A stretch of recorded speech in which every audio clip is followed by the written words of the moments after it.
You look at the driving pattern now, they are definitely speeding, changing lanes, making different moves at an aggressive manner to get away. And it wouldn't surprise me if it ends up in a collision just because of that driving pattern that they're going through now compared to what it was initially. It was very, very slow before. But they're weaving in and out, and we're going to see something take place. We need to get a secondary unit in behind that initial police car, and I don't see where that police car is now. But again, we've got air units overhead, and I'm sure that they're going to continue monitoring this, and it'd be nice to know what they're wanted for. But there's definitely this person, driver of this vehicle, is trying to flee the scene from whatever they did, whatever they're suspected of doing. Oh boy, now driving on the opposite side of the road right there to get away from traffic.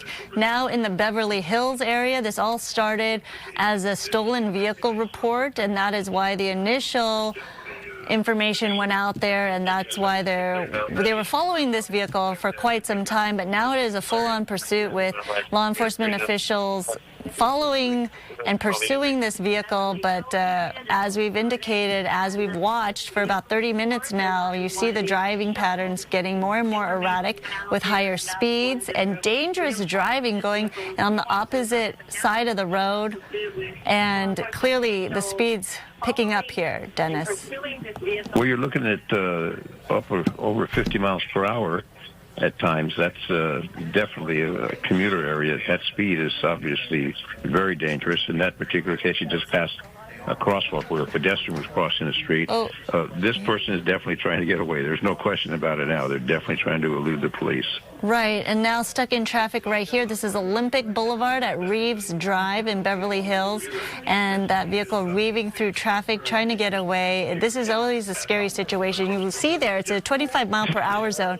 The driver is going 50 miles per hour, double the speed limit. This is, again, residential. A lot of pedestrians in the area, too, a lot of vehicle traffic. A lot of people on the roads, actually, right now at this hour, because a lot of families trying to get things done before the rain is coming. So unfortunately, there's more traffic on the roads than anticipated. But clearly, you never know if this driver, the suspect, knows their way around. They're trying to get somewhere that they're familiar with or not. And at this point, we don't even know if there's anyone else in that vehicle. From what we can tell, we don't know. Right. And now they're in Beverly Hills. So Beverly Hills has a lot of narrow streets. They have a lot of police officers that police that city. They're a very, very aggressive police agency, the Beverly Hills Police Department. And as I understand, we're now in Beverly Hills, jurisdiction of the city of Beverly Hills. And this just went right through that stop sign. So the driving pattern is indicative of someone who's on the run. They're on the run. Stolen vehicle has been reported. Where LAPD is, they were behind initially on Olympic Boulevard. I don't know where they are now. They think it was Olympic Boulevard. And now it looks like they might be going up to Santa Monica Boulevard or Sunset Boulevard or Wilshire Boulevard. They're definitely in the boundaries of Beverly Hills. And it looks like this person knows where they're going, because we just witnessed a U-turn right there, and then we saw another black and white behind this vehicle that's wanted because of a stolen vehicle report that came in regarding the silver color sedan that we're watching right now. So it's very interesting, as you mentioned, because sometimes you do see law enforcement, a black and white behind this vehicle, and then sometimes not. So we just don't know in terms of the information that we have, and we're hoping to get more information on this. But again, the threat to the public is a concern because of the erratic driving. I think we are on Wilshire, if I'm not mistaken. We might be on Wilshire Boulevard in the city of Beverly Hills. It's an iconic, yes, iconic thoroughfare, as you see right there. Yeah, it's very recognizable here in Beverly Hills. And as you mentioned, look at that. A lot of people walking. Oh, that just scares me, because the erratic type of driving that we're seeing and disregard for some of the traffic laws right there can make it a very dangerous situation for pedestrians and for other people on the road in that Beverly Hills area. This is definitely interesting now. Pedestrians crossing the road and the driver continuing. Whatever they're wanted for, they're definitely trying to get away. There's no question about that. And I don't see behind, but I'm sure Beverly Hills will be involved in it by now. This communication will be notifying them of the changing pursuit. Again, they have additional units that could intervene. They'll go back into the city of L.A. once they pass Wilshire Boulevard. They'll join back into the city of Los Angeles, in the West Los Angeles division. and that'll continue in a westerly direction. Right. It's looking like the driver is making its way through Beverly Hills towards the west side, as you were mentioning, but concerning in terms of the driving that we're seeing with high rates of speed sometimes on the commuter roads, as well as, look, trying to squeeze through traffic right here in a very unsafe manner. Yeah, weaving through over the double yellows. It's very interesting how this is going, but the only damage I see in the vehicle is on the right front fender. Somehow that was damaged. I don't know exactly when, but there's obviously damage to that vehicle at that point.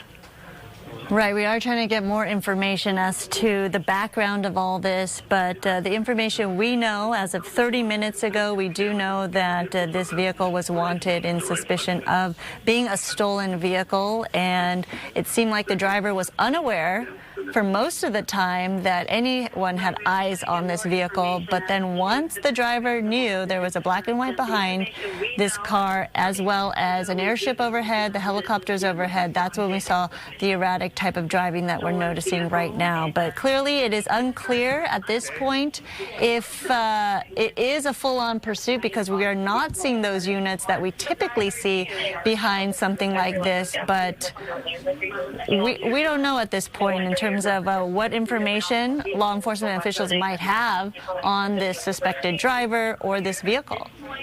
Oh, backing up now in traffic. Well, there's going to be a lot of traffic now. We're coming, 3 o'clock in Wilshire Boulevard, the west side. People are leaving work, leaving school, so there'll be a lot more traffic than we saw earlier. And at this particular point, they kind of boxed in, but then I'm questioning where are the police vehicles.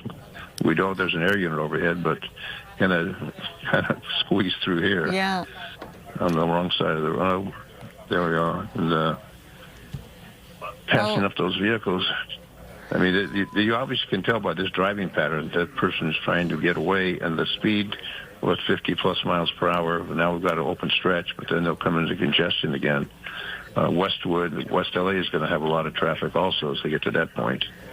Absolutely. And give me a law enforcement perspective when you see a pursuit like this, or you decide to launch a pursuit for a stolen vehicle. I mean, there's so many stolen vehicles, I'm sure, around the whole city of LA. So when do you decide to go after it or not? Well, you want to apprehend the individual. You want to recover the vehicle for the owner of that vehicle. You want to do that, but you have to do it in a safe manner.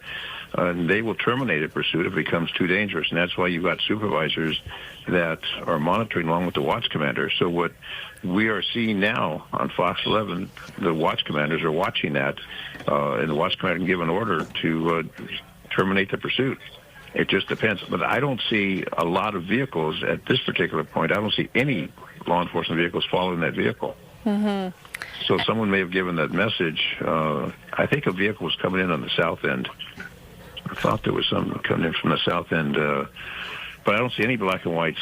But they do have an air unit overhead, and normally if it's a stolen vehicle, they're going to pursue that as long as possible, as long as the conditions are relatively safe. There's always danger, but it's got to be controlled and make it as safe as possible. When it gets to the point when they're doing extremely bad driving, they'll terminate the pursuit, and it's not worth injuring the general public or even the violator to get injured or worse than that, so they will terminate. It's not unusual to terminate a pursuit.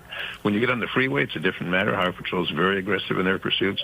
Freeway's much different. But as we see now on Wilshire Boulevard, where they're doing that construction for the subway, there's a lot of construction, a lot of hazards there, and I don't see any black and whites in close proximity. And apparently Beverly Hills did not engage in this pursuit when they were notified, if they were notified, which normally is the procedure. Now it looks like back on the freeway. It's going to go on the 405 freeway, north or south.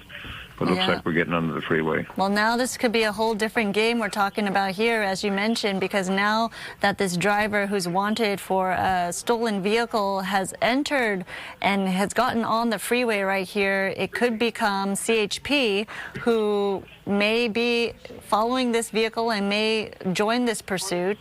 We'll have to wait and see about that.